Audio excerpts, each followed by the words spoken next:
তো আমার সাথে বাংলাদেশ আর্মি গতকাল যে আচরণ করেছে আমার মনে হয় সেটার একটা বিস্তারিত বিবরণ আপনাদের জানা উচিত। আমি জানি না এরপরে আমার কি হবে, অথবা এরপরে আমার পরিবার বা তাদের নিরাপত্তার কি ইস্যু দাঁড়াবে, আমি জানি না। কিন্তু আমার মনে হয়েছে কাপুরুষের মতন চুপ থেকে এই জুলুমের প্রথা আগামীতেও বেড়ে যাবে এবং যে কোনো সময় যে কোনো সাধারণ নাগরিকের ঘরে ঢুকে মারধর করা হবে এবং সেই ফ্রিজ থেকে দীর্ঘায়িত করা হবে। সেটার সুযোগ আমার মনে হয় না, আমার সাথে এই ঘটনা ঘটে যাওয়ার পর এই সুযোগটা তৈরি করে দেওয়া উচিত। এই জন্য আমি কথা বলছি। এখন এর পরবর্তীতে আমার সঙ্গে কি হবে আই ডোন্ট কেয়ার। আমি এখানে শুরুতেই খুবাইব রাদিয়াল্লাহু তাআলা আনহু নামে একজন বিখ্যাত সাহাবী আছেন ইসলামের ইতিহাসে, যার ত্যাগ চির অমলিন।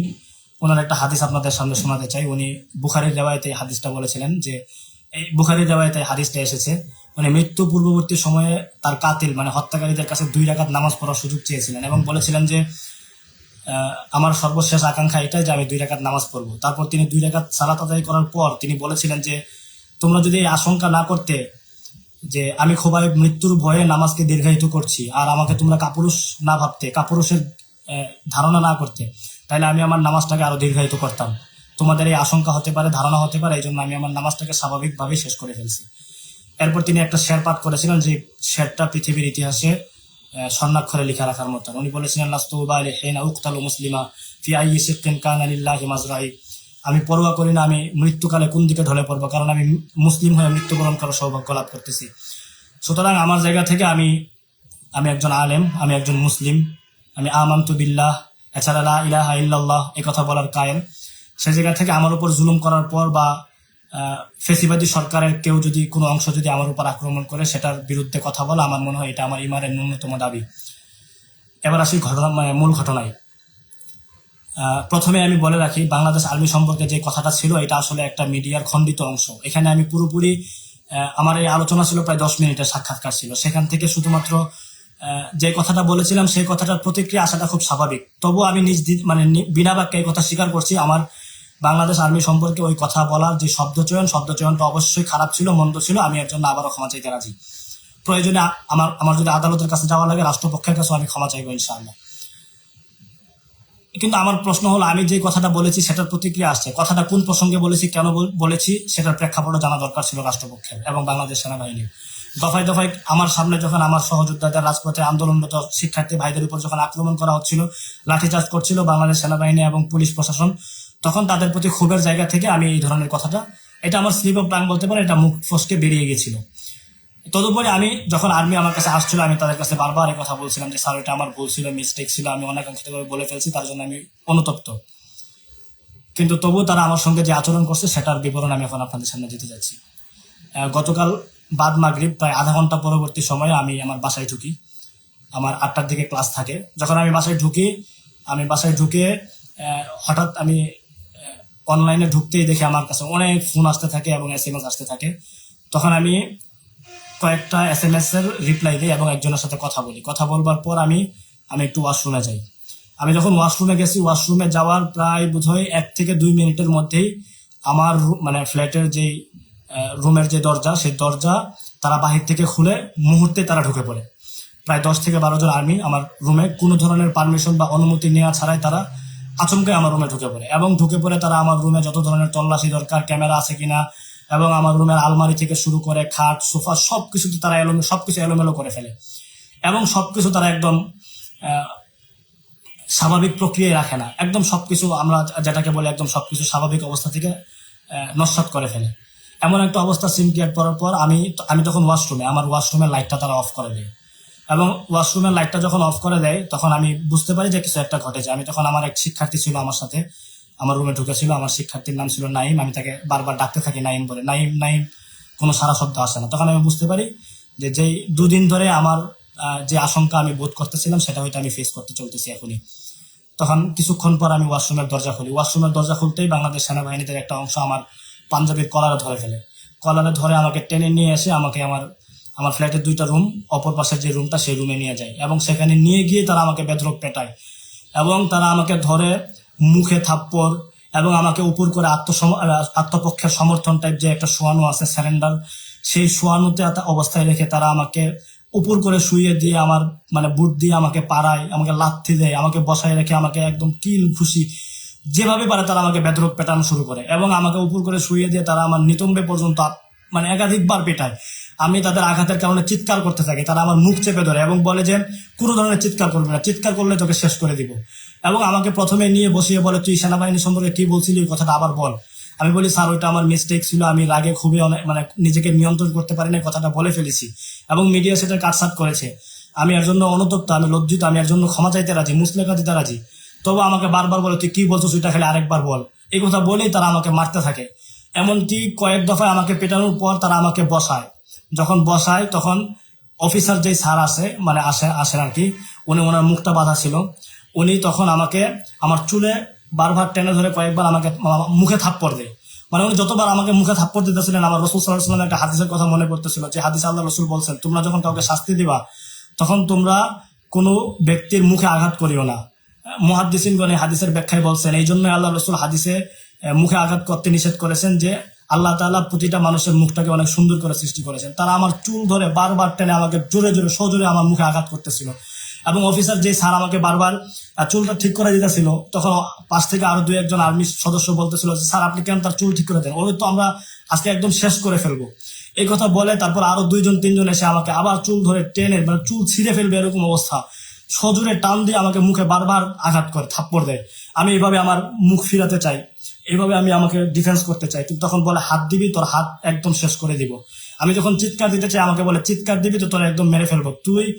এমনকি এক পর্যায়ে বলে আজকে স্যার আসছে দেখেও তুই শুধু বেঁচে গেলি, তোর যে আজকে আমরা কি করতাম।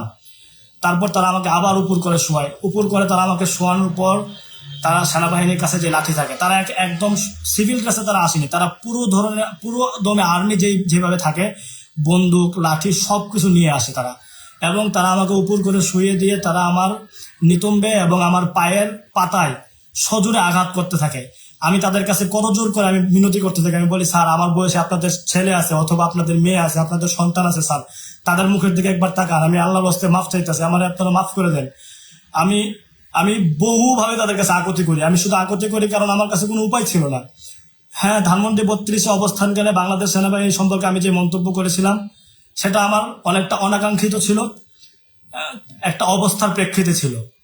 কিন্তু আমি যতবারই তাদের কাছে এইভাবে আমি আমার অপরাধটাকে স্বীকার করতেছিলাম এবং মাফ চাইতেছিলাম, তারা আমাকে কোনোভাবে মাফ করতে রাজি ছিল না, তারা আমার উপর আঘাত করতেছিল। এবং তারা আমার রুমে যখন ঢুকে তল্লাশি চালাতে শুরু করে তখন তারা আমার ভাইকে ফোন দেয়, তারা আমার ভাইকে ফোন দিয়ে আমার ভাইকে পর্যন্ত গালিগালাজ করে এবং আমার বাবাকে তুলে পর্যন্ত তারা গালিগালাজ করে। এমনও কথা বলে যে তোর বাবা কি পরিমাণ জানোয়ার, আমার ভাইকে ফোন দিয়ে বলে যে মানে আমার কথা বলে আমার মতন নাকি একটা হারামজাদা জন্ম দিচ্ছে, যে হারামজাদা বাংলাদেশ আর্মি সম্পর্কে বাজে মন্তব্য করে। আমার বাবাকে জানোয়ার বলা, আমাকে আমার মতন লোককে যে আমাকে নাকি হারামজাদা জন্ম দিচ্ছে, এই ধরনের কথা বলা।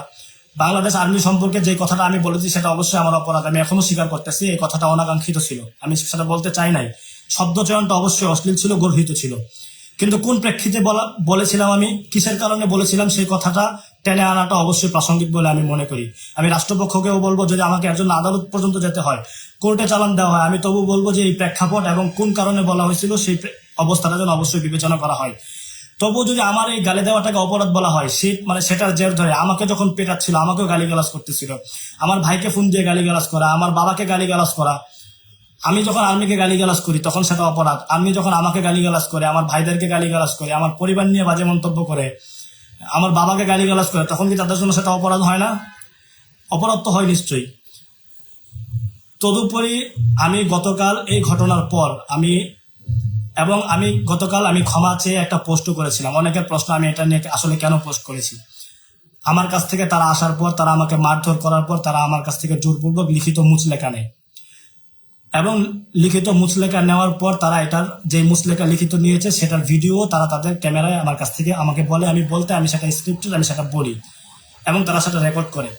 এবং তারা এটাও বলে যে বাংলাদেশ আর্মি তোর সাথে তোমার সাথে কোনো খারাপ আচরণ করেছে। আমাকে তখন বলতে বলা হয় যে না, আমি তখন না বলি। বাংলাদেশ আর্মি আমার সাথে সদয় আচরণ করেছে, কোনো ধরনের খারাপ আচরণ করেনি, আমি স্বেচ্ছায় মুচলেখা দিয়েছি, এই ধরনের স্ক্রিপ্টেড কথাও তারা আমার কাছ থেকে নিয়ে যায়। এবং সেটার কারণে আমাকে এটাও বলা হয় 11টার আগে যেন আমি মাফ চাই, প্রকাশ্যে যেন ফেসবুকে মাফ চেয়ে একটা পোস্ট করি। এবং আমি মূলত সেই কারণে বাধ্য হয়ে ফেসবুকে আমি পোস্ট করেছিলাম। আমাকে এটাও বলা হয়েছিল যে বাংলাদেশ আর্মি সম্পর্কে যে জায়গায় ঠিক মন্তব্যটা তুই করেছিস ঠিক সেই জায়গায় ধানমন্ডি 32-এর সামনে গিয়ে তুই মাফ চাইবি, তোর ওখানে গিয়ে পাবলিকলি মাফ চাইতে হবে। আমি তখন সেটাও বলেছিলাম যে প্রয়োজনে আমি সেটাও করব।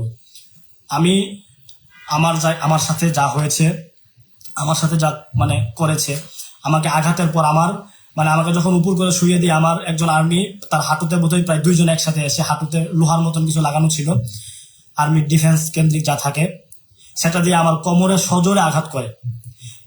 এমন জোরে আঘাত করে যে আমার কোমরটা, আমি এখন সোজা হয়ে দাঁড়াতে পারি না, আমি নামাজে রুকু করতে পারি না, আমি নামাজে সেজদায় ঠিকভাবে যেতে পারি না। যেতে গেলে আমার কোমরে প্রচুর পরিমাণে ব্যথা অনুভব হয় এবং টান লাগে। এর জন্য আজকে আমি এক্সরে পর্যন্ত করাইছি। এবং আমি সুস্থ স্বাভাবিক মানুষ যেভাবে চলাফেরা করতে পারে, আমি সেভাবে এখন চলাফেরাও করতে পারতেছি না। গত 24 ঘন্টা পর্যন্ত আমি এই ব্যথা নিয়ে সহ্য করতেছি। আমি একটা ল্যাংড়া মানুষ যেভাবে হাঁটে, আমার ঠিক সেভাবে হাঁটতে হয়। অনেক সময় আমার কোমরে ধরে ধরে হাঁটা লাগে। আমি এই ধরনের অবস্থাগুলো ফেস করতেছি। গতকাল রাত থেকে আমার শরীরে জ্বর ছিল। আমি আমি আমি কেন এটা নিয়ে কথা বলতেছি না, আমি আসলে কি ভীতু কিনা, এই জন্য অনেকে পর্যন্ত আমাকে ব্লেমিং করতেছিল অনলাইনে। কিন্তু একটা মানুষ একটা অবস্থা বা সিচুয়েশন ফেস করবার পর তারপর তার স্বাভাবিক হতে যতটুকু সময় লাগে, আমার মনে হয় আমি ঠিক ততটুকু সময়ও পাইনি। তবুও আমার মনে হয়েছে আমার সাথে যে জুলুমটা করা হয়েছে এটা আজকে আমার সাথে করা হয়েছে। যদি আজকে আমি চুপ থাকি তাহলে সেই একই জুলুমের ধারাবাহিকতা অন্য কোনো নাগরিকের উপর চলতে থাকবে। আর আমি চাই না আমার মতন এই জুলুমের শিকার অন্য কোনো নাগরিক সেই জুলুমের শিকার হোক। এবং আজকের পর আমার এবং আমার পরিবারের অবশ্যই, আমার যে ধারণা, তারা বাংলাদেশ সেনাবাহিনী আমাকে বলেছিল যে আমরা আসছি মানে তোর বাসা চিনে গেছি, আমার ফোন নাম্বার নিয়ে গেছে, আমার ভোটার আইডি কার্ড নিয়ে গেছে, তারা ভোটার আইডি কার্ডের ফটোকপি তারা ফোনে ছবি তুলে নিয়ে গেছে, 1 কপি অনলাইন থেকে যে আমার হোয়াটসঅ্যাপে ছিল সেখান থেকেও তারা 1 কপি নিয়ে গেছে, আমার ড্রাইভিং লাইসেন্স নিয়ে গেছে, গাড়ির কাগজ নিয়ে গেছে। এবং তারা আমাকে এটাও বলেছে, সামনে তুই কোনো কথাই বলতে পারবি না, তুই তোর আইডি সবকিছু ডিএক্টিভ করে দিয়ে একদম চলে যাবি, তুই যদি কোনো ভালো কথাও বলো সেটার জন্য আমরা তোকে জেরা করবো, তোকে আমরা ধরপাকড় করবো, এবং তোর সঙ্গে আমরা কোনো ধরনের মারধর করছি আর কোনো ধরনের জুলুম করছি, এই ধরনের কথা যদি তুই কোনোদিনও বলস, তাহলে তোর বাসা আমরা চিনে গেলাম, তোর ফোন নাম্বার আমাদের কাছে সবকিছু আছে, তোরে আমরা খুব ভালো করে হয়ে গেলাম, তোর এখন থেকে আমরা নজরদারিতে রাখবো। সেই জন্য আজকের পর আমার কি হবে, আমি এই জন্য বাংলাদেশ রাষ্ট্রের কাছে এবং সাধারণ একজন নাগরিক হিসাবে, একজন রাষ্ট্রের নাগরিক হিসাবে আমার যতটুকু নিরাপত্তা প্রয়োজন রাষ্ট্রের কাছে আমি সেই নিরাপত্তাটুকু চাইবো।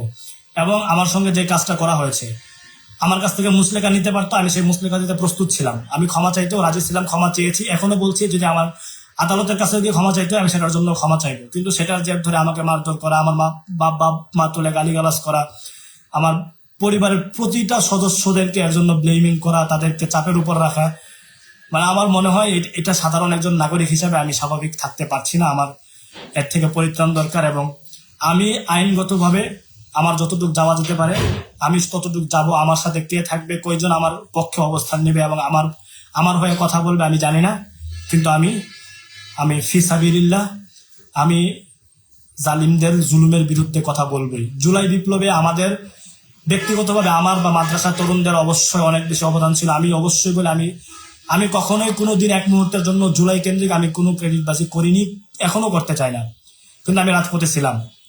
বাংলাদেশ সেনাবাহিনীর একটা বিরাট অংশ ছাত্র জনতার উপর পর্যন্ত গুলি চালিয়েছিল। একই সাথে বাংলাদেশ সেনাবাহিনীর একটা বিরাট অংশ, আমরা জিয়াউল হাসানের কথাও যদি বলি, 1030 জনের মতন মানুষদেরকে সে তার বন্দুক দিয়ে সে গুলি করে হত্যা করেছে। বাংলাদেশ সেনাবাহিনীর একটা বিরাট অংশের অপরাধ আছে, ক্রাইম আছে, সেই জায়গায় আমাদের নাগরিক হিসাবে কথা বলাটা আমার মনে হয় না খুব বেশি অন্যায়। শব্দ চয়নের জায়গায় যে অপরাধটা আমি করেছি সেটা আমি এখনো বলতেছি, আমি সেটা মানতে রাজি। আমার এই কথা ছিল, আমার এই জুলুমের বিরুদ্ধে আওয়াজ তোলার দরকার ছিল, আমি মনে করেছি, আমি কথা বলেছি। এরপর কি হবে সেটা তাওয়াক্কাল তো আল্লাহ, আমি আল্লাহর উপর ভরসা করেছি। আসসালামু আলাইকুম ওয়া রাহমাতুল্লাহি ওয়া বারাকাতুহু।